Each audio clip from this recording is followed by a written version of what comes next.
Chapter 3. The Mussel's Party.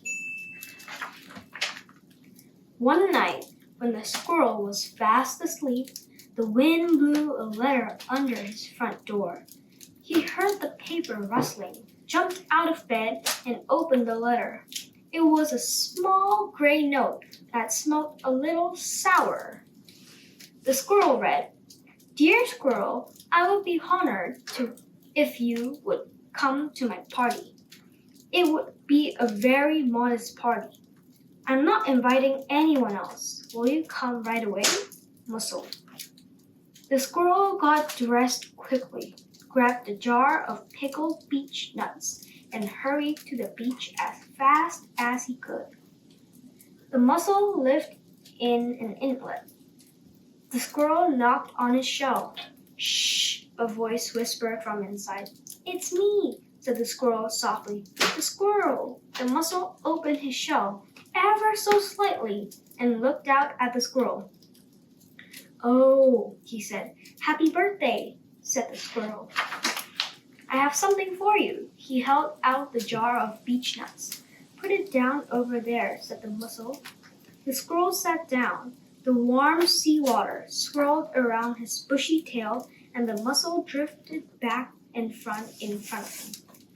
It was quiet for a long time. Then the mussel said, "Do you think this is a nice party?" "Yes, of course," said the squirrel. "You know," said the mussel, "you should always laugh at parties." "Yes," said the squirrel. They fell silent again. After a long time, the mussel took a piece of licorice fruit from under his shell. "Here is something tasty for you," he said, offering it to the squirrel.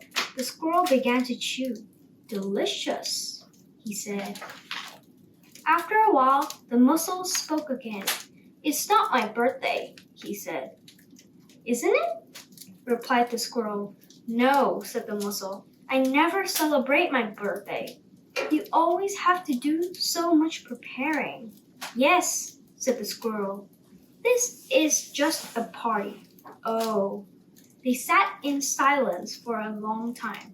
The mussel gazed at the squirrel, and the squirrel felt the reflections of the sun rays in the water shine on his face. "Is this fun enough?" he asked. The mussel nodded. As everything approached, the mussel said, "Now you have to go. Bye." He closed his shell and drifted away. "Thank you," said the squirrel, but the mussel couldn't hear him. Slowly and contentedly, the squirrel waded to the beach and strolled back towards the woods.